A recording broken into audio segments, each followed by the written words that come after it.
محترم حضرات، قابل صد احترام معزز سامعین، گزشتہ جمعۃ المبارک میں نبی کریم صلی اللہ علیہ وسلم کے ساتھ اس امت مسلمہ کا جو تعلق ہے اس پر تفصیلاً بات ہو چکی ہے۔ ایک بڑا انوکھا اور ایک بہت منفرد تعلق اس امت کا نبی کریم صلی اللہ علیہ وسلم کے ساتھ جوڑا گیا، مضبوط کیا گیا، استوار کیا گیا، پائیدار رکھا گیا۔ اسی لیے قرآن کریم کی ایک آیت ہے کہ وَكَيْفَ تَكْفُرُونَ وَأَنْتُمْ تُتْلَى عَلَيْكُمْ آيَاتُ اللَّهِ وَفِيكُمْ رَسُولُهُ، تم کیسے کفر کر سکتے ہو؟ یعنی تمہارے پاس کفر کرنے کی وجہ ہی کوئی نہیں ہے۔ وَأَنْتُمْ تُتْلَى عَلَيْكُمْ آيَاتُ اللَّهِ، تم پر اللہ کی آیات تلاوت کی جاتی ہیں، وفیکم رسولہ، اور تمہارے اندر تو اللہ کے رسول صلی اللہ علیہ وسلم موجود ہیں۔ چنانچہ پھر جو گزشتہ دو جمعات المبارک وہ اسی حوالے سے تھے، کیسے ہمارا اللہ کے نبی کے ساتھ ایک بالکل انوکھا اور منفرد تعلق اللہ رب العزت نے قائم فرمایا ہے۔ اب جہاں یہ تعلق ہے اس کے بہت سارے تقاضے ہیں۔ اب بات کرنی ہے، کچھ بات عمل پہ ہو چکی ہے اور عمل کی ایک شکل اور ہے جو آج آپ کے سامنے بیان کرنی ہے۔ وہ یہ کہ حضور صلی اللہ علیہ وسلم نے اپنا طرز عمل چھوڑا ہے ہمارے لیے۔ اپنا طرز عمل آپ صلی اللہ علیہ وسلم نے ہمارے لیے چھوڑا ہے اور ہمیں پابند کیا ہے اور ہمیں تاکید کی ہے کہ جو طرز عمل میں چھوڑ کے جا رہا ہوں، جو طرز زندگی میں چھوڑ کے جا رہا ہوں، جو طور طریقے میں چھوڑ کے جا رہا ہوں، ان کو اپناؤ۔ نہ صرف یہ کہ اپناؤ، بلکہ ایک جگہ تو آپ نے فرمایا کہ من احب سنتی فقد احبنی۔ کیا تم یہ دیکھنا چاہتے ہو کہ تم مجھ سے محبت کرتے ہو کہ نہیں؟ تو میں طریقہ دکھا دیتا ہوں تمہیں۔ کہیں نہ تو دعویٰ کرنے کی ضرورت ہے، نہ کہیں نعروں کی ضرورت ہے، نہ جذباتی باتوں کی ضرورت ہے۔ دو چار کی طرح تم مجھ سے محبت کرتے ہو، میں تمہیں طریقہ بتا دیتا ہوں، دکھا دیتا ہوں، اس طریقے میں خود ہی دیکھ لو۔ فرمایا کہ من احب سنتی فقد احبنی، تو دیکھو کہ تم میری سنتوں پہ چل رہے ہو کہ نہیں۔ اگر تم میری سنتوں پہ چل رہے ہو، میری سنتوں سے محبت کرتے ہو، تو پھر سمجھو کہ تم مجھ سے محبت کرتے ہو۔ ومن احبنی کان معی فی الجنہ، اور جو پھر مجھ سے محبت کرتا ہے تو وہ کل جنت میں میرے ساتھ ہوگا، اور دنیا میں اس کا ظاہری نشان اور علامت کیا ہوگی کہ تم میری سنتوں کو اپنائے ہوئے ہوگے۔ پھر یہاں تک فرمایا تمسکوا بہا، میری سنتوں کو عام نہیں لینا، ٹھیک ہے ہو گیا، تمسکوا بہا، مضبوطی کے ساتھ ان کے ساتھ جڑنا ہے۔ وعضوا علیہا بالنواجذ، اور بلکہ یہاں تک فرمایا کہ جو میری سنتیں ہیں ان کو جبڑوں کے ساتھ جکڑ کر رکھنا ہے۔ وعضوا علیہا بالنواجذ، جبڑوں کے ساتھ، نواجذ یہ دانت دو طرح کے ہوتے ہیں نا، ایک سامنے والے ہوتے ہیں اور ایک جو داڑھ، جبڑوں کے جو دانت ہوتے ہیں، یہ سامنے والے اتنے مضبوط نہیں ہوتے، ان کے ساتھ ہم کوئی سخت چیز نہیں کھاتے، نہ ہی کھا سکتے ہیں، لیکن جہاں سختی دکھانی ہوتی وہاں پر جبڑے کام آتے ہیں۔ تو آپ نے بولا جبڑوں کے ساتھ میری سنت کو تھام کے رکھو، سنت کے ساتھ، میری سنت کے ساتھ جڑو۔ حضور صلی اللہ علیہ وسلم کی اب اتنی تاکید ہے ہمارے لیے یہ تاکید ہے۔ اب حضور صلی اللہ علیہ وسلم کی سنتوں میں سے آج میں صرف ایک سنت وہ آپ کے سامنے عرض کرنے لگا، اور یہ وہ سنت ہے کہ جس پر ہم بہت آسانی کے ساتھ کاربند ہو سکتے ہیں، اور ہمیں حکم یہ ہے کہ میری سنت سے محبت کرو، اور ہمیں حکم یہ ہے کہ اس کو مضبوطی کے ساتھ خاموش چھوڑ دیں۔ تو وہ سنت ایسی ہے کہ ہم بڑی آسانی کے ساتھ اس کے ساتھ جڑ سکتے ہیں، منسلک ہو سکتے ہیں۔ وہ کون سی سنت ہے؟ نبی کریم صلی اللہ علیہ وسلم پر اللہ رب العزت نے 5 نمازیں فرض فرمائی ہیں۔ وہ جو 5 نمازیں فرض فرمائی ہیں ان میں سے فجر کی 2 رکعت ہیں، ظہر کی 4 رکعت ہیں، عصر کی 4 رکعت ہیں، مغرب کی 3 رکعت ہیں، اور عشاء کی 4 رکعت ہیں، بلکہ عشاء کی 4 کے ساتھ 3 وتر بھی ہیں۔ وہ بھی اللہ رب العزت نے حضور علیہ السلام فرماتے ہیں اللہ نے یہ واجب کی ہے مسلمانوں کے اوپر۔ میں انشاءاللہ بھی تفصیل عرض کرتا ہوں۔ یہ تو اللہ رب العزت کی طرف سے یہ نماز فرض کی گئی ہے، حکم الہی ہے۔ حضور صلی اللہ علیہ وسلم نے ان فرائض کے ساتھ کچھ سنتیں شامل فرمائی، کچھ سنتیں شامل فرمائی ہیں۔ تقریباً ہر نماز کے ساتھ حضور علیہ السلام نے سنتیں شامل فرمائی ہیں، اور ایسی شامل فرمائی ہیں کہ کبھی نہیں چھوڑی، اس لیے ان کو مؤکدہ بھی کہا جاتا ہے۔ مؤکدہ کا مطلب ہے جو ہمیشہ پڑھی آپ نے، جو نہیں چھوڑی آپ نے، جس کی تاکید ہے، جس کے اوپر دوام ہے، جس کے اوپر استمرار ہے، جو ہمیشگی کا عمل ہے حضور صلی اللہ علیہ وسلم کا، آپ نے کبھی نہیں چھوڑی۔ اور نہ صرف یہ کہ چھوڑی نہیں، بلکہ مسلمانوں کو بھی یہ کہا کہ تم بھی پڑھو، مسلمانوں کو بھی تلقین کی کہ تم بھی پڑھو، ترغیب دی، تلقین کی۔ آج آپ حضرات کے سامنے وہ، اب یہ میں نے شروع میں کہا نا بڑی آسان ہے، اس لیے آسان ہے کہ ہم نماز پڑھنے آتے ہی ہیں، نماز ہم پڑھتے ہی ہیں، نماز کا وقت بھی ہے، مسجد کے اندر بھی ہے، باوضو بھی ہے، وقت بھی ہے۔ تو وہ جو حضور صلی اللہ علیہ وسلم کی سنتیں ہیں وہ کون کون سی ہیں، کس کس نماز کے ساتھ کتنی کتنی سنتیں ہیں، یہ بات میں اس لیے بھی تھوڑا سا واضح کرنا چاہتا ہوں۔ ہمارے کچھ بھائی کہتے ہیں کہ فلاں فلاں لوگ فرض پڑھتے ہیں، بس یہ فرض کافی ہے۔ چلیں دیکھتے ہیں کہ حضور صلی اللہ علیہ وسلم کا عمل کیا ہے۔ فلاں بھائی فلاں بھائی فلاں بھائی ہوں گے، ٹھیک ہے، کیا حضور علیہ السلام کا عمل یہ ہے؟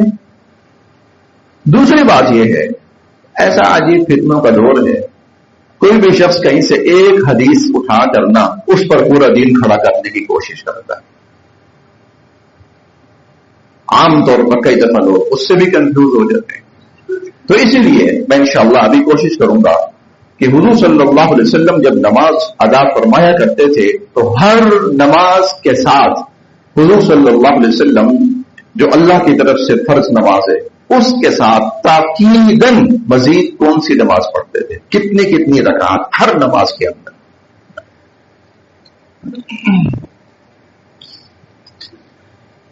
اب اس کا فائدہ بھی میں عرض کیے دیتا ہوں۔ سب سے پہلے میں اس کا فائدہ عرض کیے دیتا ہوں۔ یہ حضرت ابن قبیصہ رضی اللہ تعالیٰ عنہ صحابی ہیں، کہتے ہیں کہ میں مدینہ آیا تو فقلت، میں نے سوچا، بلکہ میں نے اللہ سے دعا کی، اللہم یسر لی جلیسا صالحا، اللہ یہاں کوئی بہت اچھا ساتھی مجھے مل جائے جو دین کی طرف میری رہنمائی کرے، مجھے دین سکھائے، دین سمجھائے۔ تو اللہم یسر لی جلیسا صالحا، یہ ہمارے لیے سبق بھی ہے۔ ہم کہیں پہ جائیں نا، کسی جگہ پر سفر پہ جائیں، کہیں 2-4 دن ہمیں رکنا ہو، یا کہیں کسی علاقے میں ہم شفٹ ہوتے ہیں، تو یہ دعا کر لینی چاہیے، اللہم یسر لی جلیسا صالحا، اللہ اچھے لوگ نصیب فرما دے یہاں پر۔ تو میں کہتے ہیں میں مدینہ آیا، اب مدینہ میں جو اچھا ملے گا اس سے اچھا کون ہوگا؟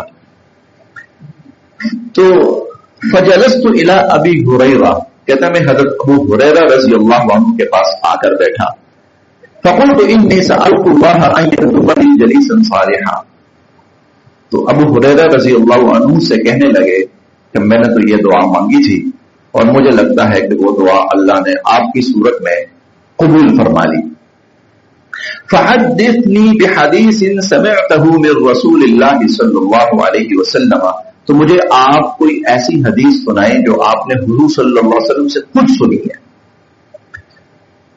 لعل اللہ ان ينفعنی بہ، اللہ مجھے اس حدیث کے ذریعے نفع اور فائدہ نصیب فرمائے، مجھے اس سے فائدہ ہو۔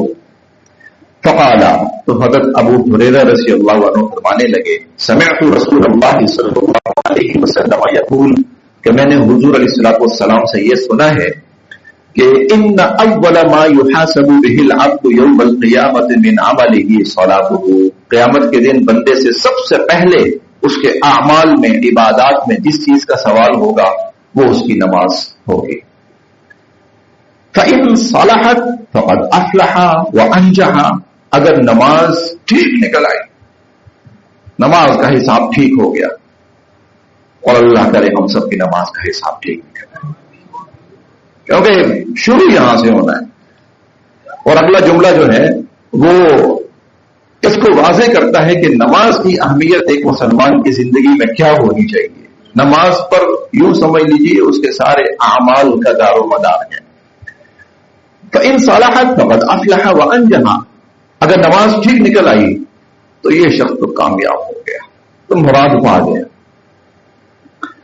وإن فسدت، اور اگر نماز کا حساب بھی ٹھیک نہ نکلا اور وہیں پر گڑبڑ ہو گئی تو فقد خاب وخسر، تو یہ شخص تو پھر ناکام اور نامراد ہو کر رہا۔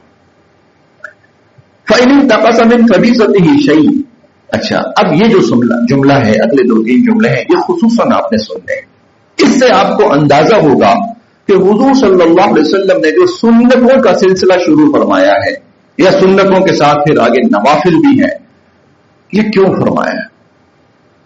اس کی ایک وجہ یہاں پر آپ کو بڑی واضح نظر آئے گی۔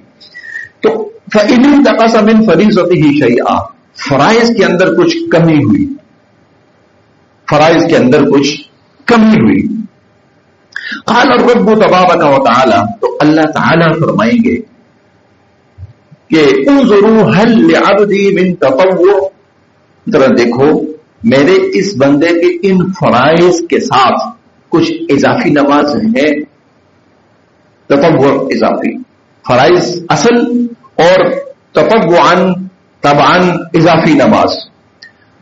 انظروا هل لعبدی من تطوع، دیکھو اس کی کوئی اضافی ساتھ نماز ہے، جیسے فجر کی نماز میں کمی ہے تو ساتھ اضافی نماز ہے، یا ظہر کی نماز میں کچھ کمی رہ رہی ہے تو ظہر کے ساتھ کچھ اضافی ہے، فرائض کے ساتھ اضافی، عصر میں، مغرب میں، عشاء میں۔